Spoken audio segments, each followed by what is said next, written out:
Good day, everybody. It's Greg Schnell, and I am here with charting the second half of StockCharts mid-year perspective. And in this case, that would be my perspective for StockCharts. What I want to talk about today is a larger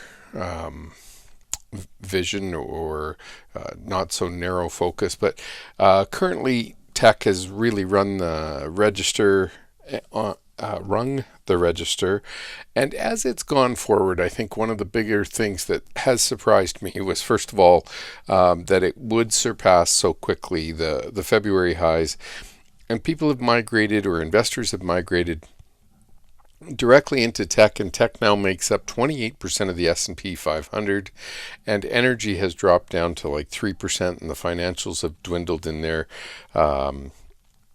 position or relative size within the S&P.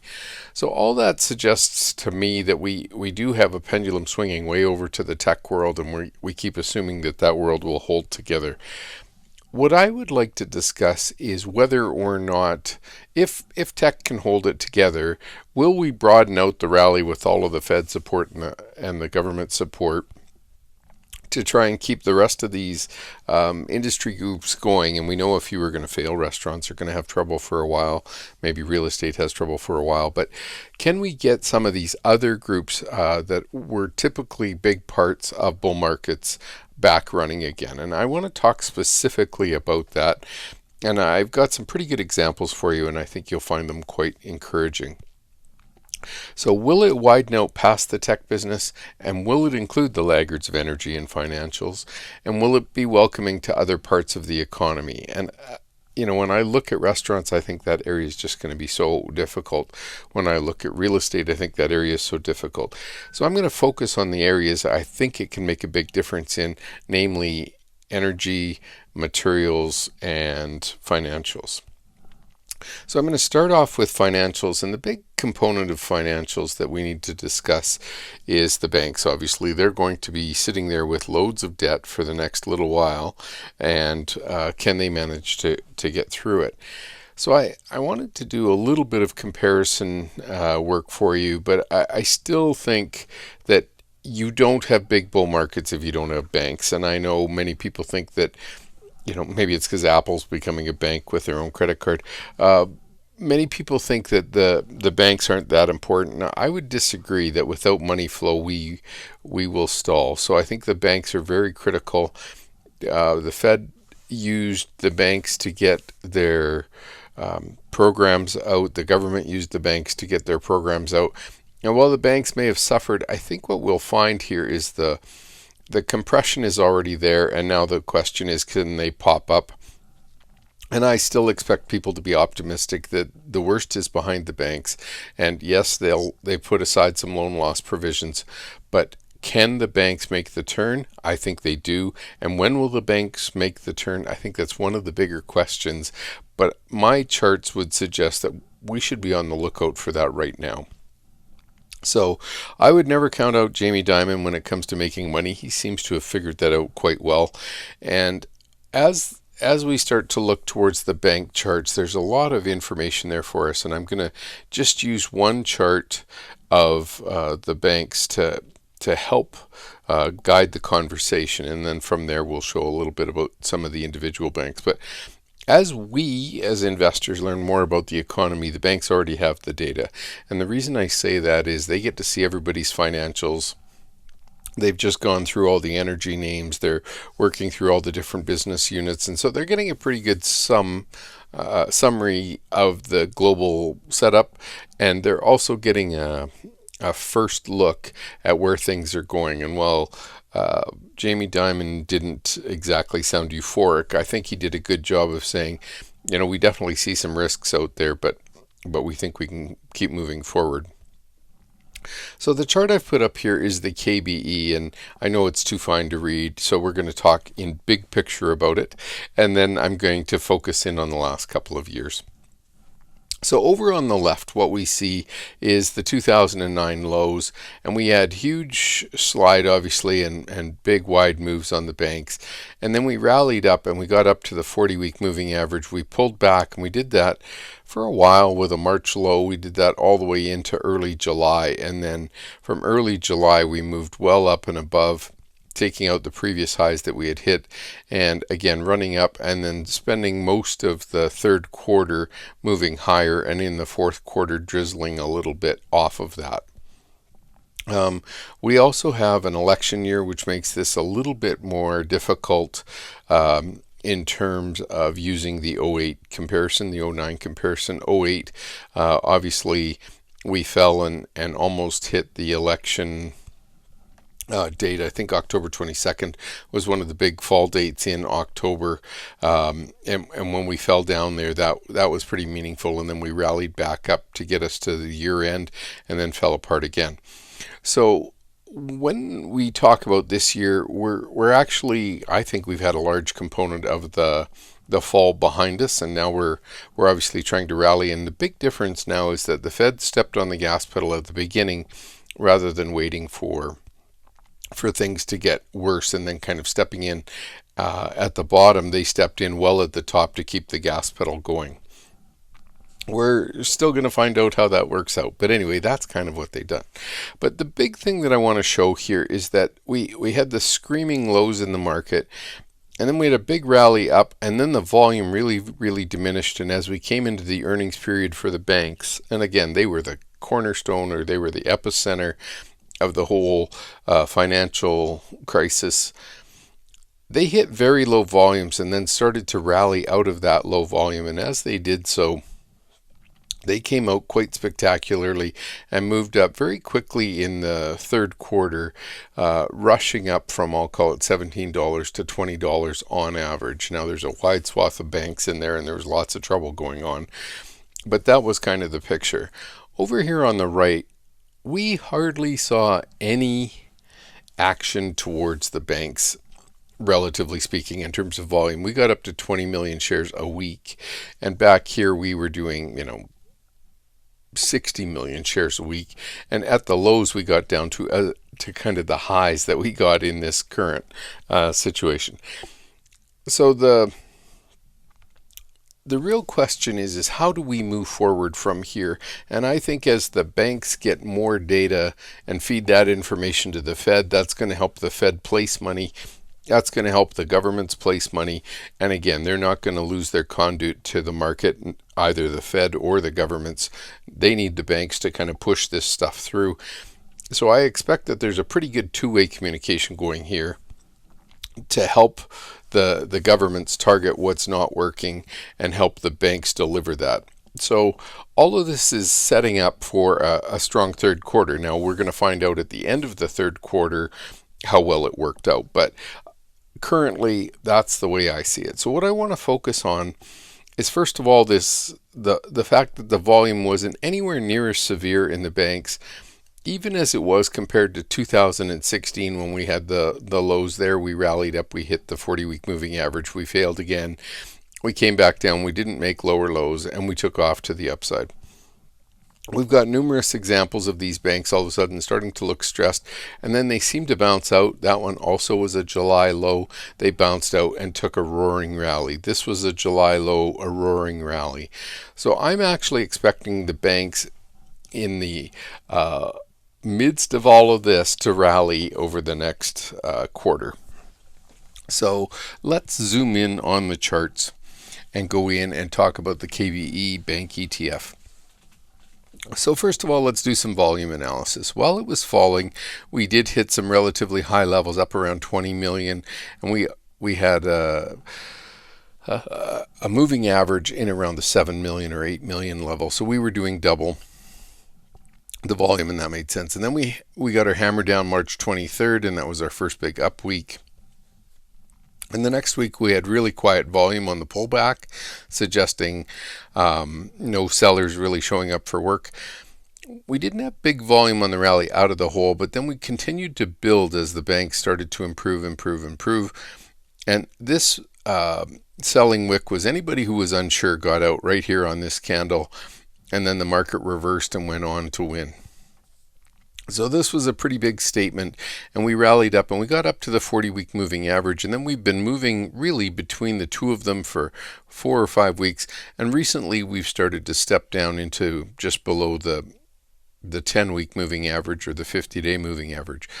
As we're sitting down here, we're also consolidating right around what was the breakout levels as we came forward. So I'm not as bearish towards the banks here. I think they're pulling down gently.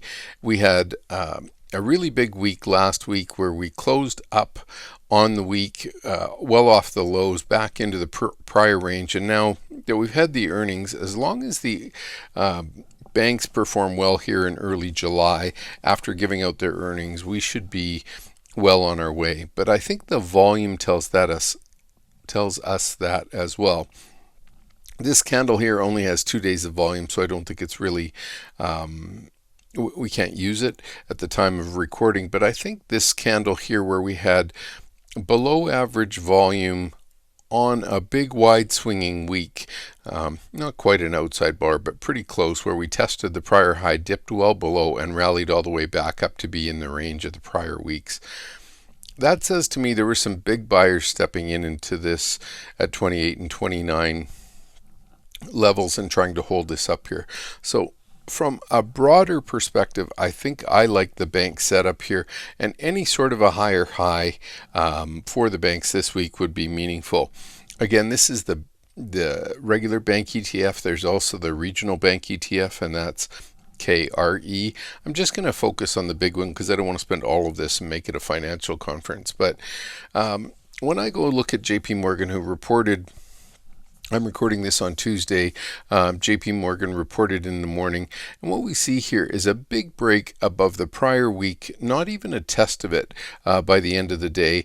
It had rattled down and then pulled back up, and what we see is, this looks like higher highs, higher lows, bouncing off the 10-week moving average, and it looks to me like this chart is ready to start heading higher. After 2 days, we're already 60% of the volume of the prior week. So if we can, over the next few days, go up and put a more solid bar up here, up around the 125 million volume, to me that says it all. That tells you that people are willing to buy into JP Morgan and they're comfortable with it. Now, Citigroup is a different story somewhat, but we still see the same trend. We have, first of all, a big picture of a rising lows, and albeit the slope is starting to flatten out a little bit. But we did the same thing. We tested up against the moving average. We pulled back. We had numerous, this was an inside week, a shorter week, And then the previous week, we tested lower and closed higher, making an outside week. And now on Citigroup's earnings, we've pulled back and we're at the bottom of the range, but we haven't taken out last week's low. So we're still engaged. And again, the volume after 2 days is at least 50% of the last 2 weeks. So I'm expecting that we're actually going to have a higher volume bar at the end of the week, suggesting buyers are showing up to hold Citigroup. Now, the real thing I don't want to see is Citigroup close below last week's low. It could test there, but I want to see it bounce up and at least be in the middle of the bar and preferably above the 10-week moving average. Citigroup, they fell. They were one of the hardest banks in terms of how far they fell. They fell almost 66% or something from 81 to 31. So this was a relatively big move, 50 on 80. $50 on an $80 stock was one of the biggest by far in the banking area. So Citigroup might not be as comfortable, but the big thing I'm noticing is that we don't have a lot of extreme volume showing up here. Even the volatility is coming out of the banks as we get over here, so I'm liking that. Bank of America has already started to make higher high and higher low so far and is closing right on the 10-week moving average after Citi and JP Morgan announced. Now, they haven't, I think they record, I'm not sure, but I think they still had yet to record. The big thing that I want to talk about, though, is that After hitting their 40-week moving average, for the most part, they found support right down here around this 10-week. And after testing lower, they closed all the way back up at the top of the bar and are now taking this bar out. So to me, this is a very bullish setup, and I think you want to own it as it starts to go forward. So if the banks make higher highs and higher lows this week, especially after the earnings, I expect that to be very supportive. The rally would continue until September as Congress agrees to put more money out there. The Fed is already talking about doing more. So everybody seems to think doing more early will help. And again, there's a few politicians hoping to get elected. So I think that's adding to the drama to get something done early. And again, we don't want to wait until it all falls apart and then try to rescue it before the election. I think they're saying feed it very strongly all the way in. And, if I had one question about what happened through all of this, when the Fed started buying Apple bonds, I was shocked. Like, really, that's the place you had to go to help support the market? That seemed crazy to me. I'd love to understand the theory behind why you needed to support probably the largest company in the world with more cash flow going on. It just seemed unbelievable. But anyway, the Fed is willing to push more money in. The Congress is willing to push more money in.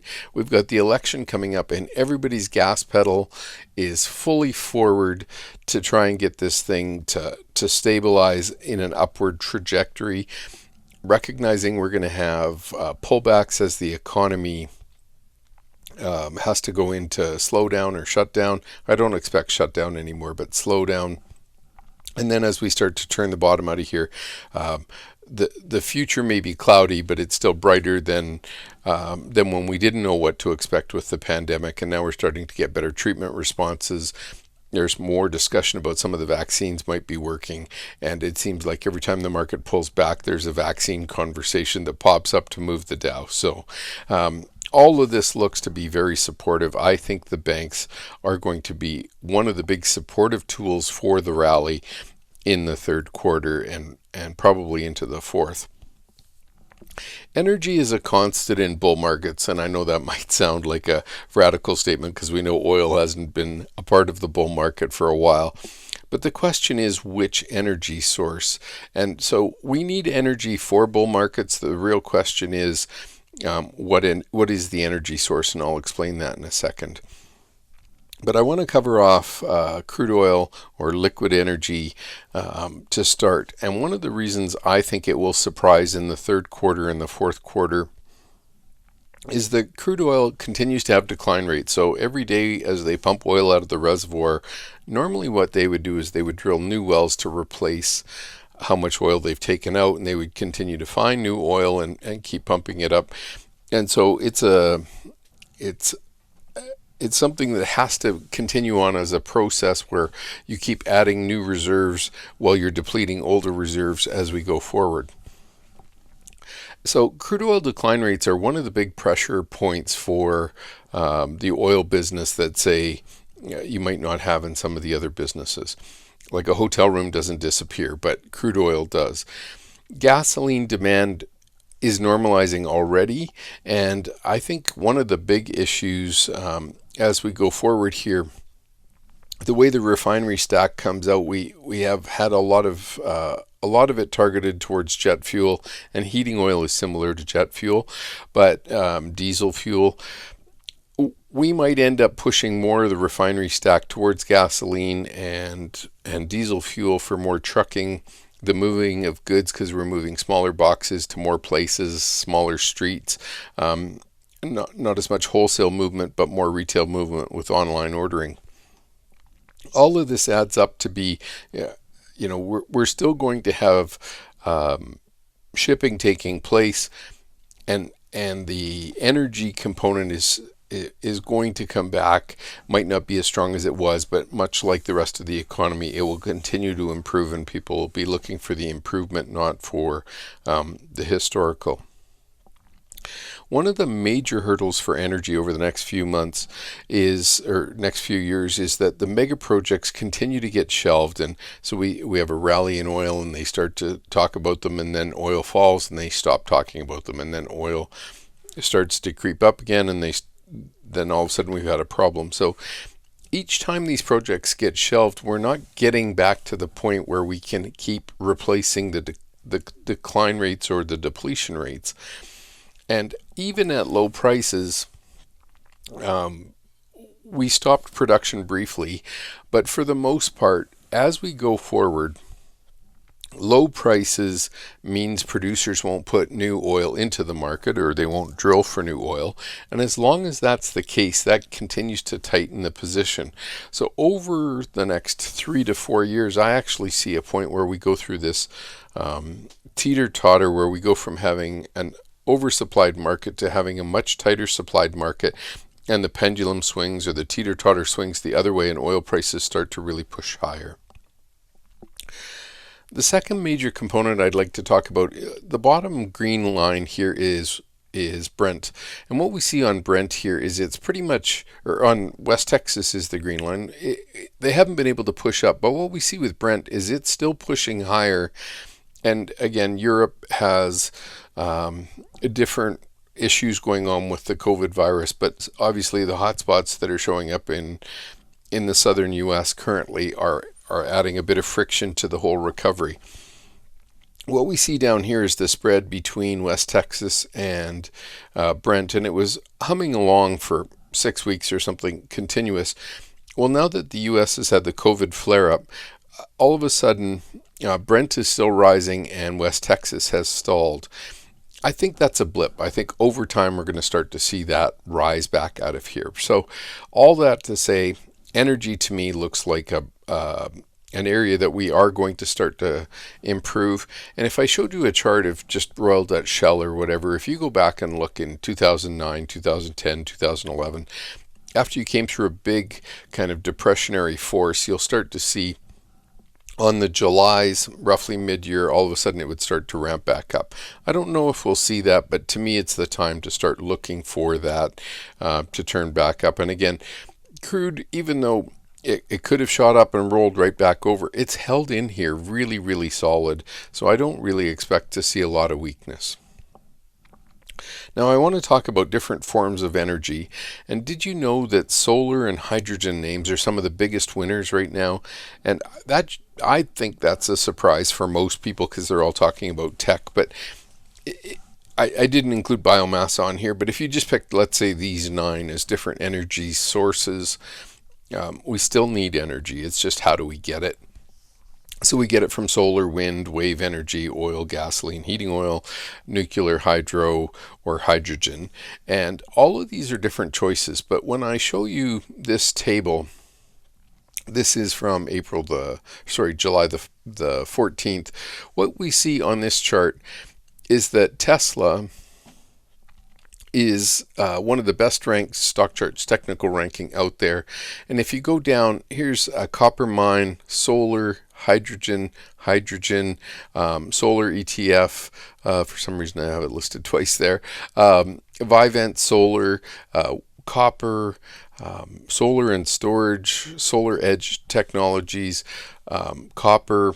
And what I'm trying to demonstrate here is these are some of the top stocks out there in general, like even competing against a lot of the tech names. So while we're sitting here focused on tech, a lot of this energy supply, it might not be in liquid energy, it might be over here in these other areas, but nonetheless, these charts are flying. And so all of these different plays around energy are all up in the high 90s for a scooter ranking, which I think really lends credibility to the fact that we're going to get our energy from somewhere. We just have to figure out how to invest in it and where that money is. So one of the components I'd like to discuss is industrial metals, and there's a specific reason. When we look at the industrial metals ETF, we had a big uptrend going in this is the Goldman Sachs commodity index, and what we saw was we had a big uptrend going, and then when we started the tariff tennis back and forth with China in January of 2018, the industrial metals really started to stall, had trouble getting, let's say, above this 400 level, but you saw the big uptrend on the 40-week moving average, and since then we've kind of been drifting below it. Well, for the last 2 years we've dipped down, and now all of a sudden we've got some big changes here where the industrial metals index is moving up, and we're actually breaking this 2-year downtrend line. And our momentum indicator, the PPO, which has been stuck below zero for 2 years, is now moving higher, sitting at roughly 1.5%. So it's hard to see it here, but it's up around this level. And it's telling us that there's a trend change here in momentum, and our RSI is telling us that too. It's gone from a bear market situation, moving up above this 60 or 65 level into what we would call a bull market. So over here it stayed above 40 all the way up, and then it stayed below 60 all the way. We're starting to see that change right now, and that is a real simple clue that we can use to suggest that something is changing. All of a sudden the RSI is hitting levels it hasn't hit in multiple years. So looking at industrial metals, I think they're going to be the biggest winner in the entire second half. Within the commodity space, I think they'll outperform financials, and there's a whole bunch of reasons for it, but the demand will be surprising, and I think part of that is a switch to the electric car, and I've been doing a lot of work around that and a lot of presentations about that whole area. I think that's going to be one of the real forces in the market for the next little while. So it's not steel and aluminum, but it's copper, lead, zinc, rare earth metals, lithium, and even maybe uranium for nuclear. All of these are going to start to come to the forefront, and as they come to the fore, the reason is as we try to move to electric cars, we need to channel all of the energy through copper and store it with rare earth metals, or generate power through uranium if we're not going to use fossil fuel. So we have all of these issues that are going to come to a head, and that's going to push the industrial metals is what I think is going to happen. And I think the third and fourth quarter are going to be the start of could be a 10-year cycle. So here's copper, and the reason I pick a 10-year cycle is we've been trending down for 10 years, and we've actually broken above this trend line again, and we did it just before the tariff talks started in 2018, but we dipped down. And now we're sitting here and we're testing this horizontal support and resistance level that's pretty important on copper. And what I'd like to see is this obviously break out to the upside, but our PPO has already broken the 4-year downtrend down here. It's sitting up at 3%, so well above the breakout level. And in general, a big high PPO above zero is usually very bullish. And in here we see it sitting up there for almost 2 years. That was a beautiful run. If that's just where we're starting, I think we have a big opportunity to set up in copper. So commodities, I think, are going to be the big second half winner. And if I had anything to really focus on, it's the fact that when I looked at those specific charts of all of those different companies related to electric vehicles or alternative power, so many of them are already up in the 90s in terms of a scooter ranking. They're really giving us some strong showings. So to wrap it up, I think the banks will be a conduit to take us forward. The Fed and the governments are both going to try and funnel money through the banks to get things moving, and they're getting the feedback they need now to make adjustments to the, I'll call it, first step policy. Now the new policy is much more informed. That's a big hurdle. Now, in order for bull markets to run, again, I still think we need energy to show up, and it's that, whether it's crude oil or wind or solar or whatever, nuclear, we're still going to need energy. And as we convert to different types of energy, I think we need to stay on the gas pedal, but I wouldn't underestimate crude oil. I still think there's a big demand coming for that. So I want to thank you for taking the time to listen. Hopefully there's some ideas there. If you follow me on Market Buzz, you'll also find more. Thanks again for listening. Have a great day. Bye-bye. Hey, Grayson Rose here with StockCharts. Thank you so much for watching. I hope you enjoyed that video. If you did, consider giving it a like down below, maybe leave us a comment, and if you're new to the channel, you can subscribe at the link up above. We're going to bring you daily content from an incredible collection of technical analysts and financial experts.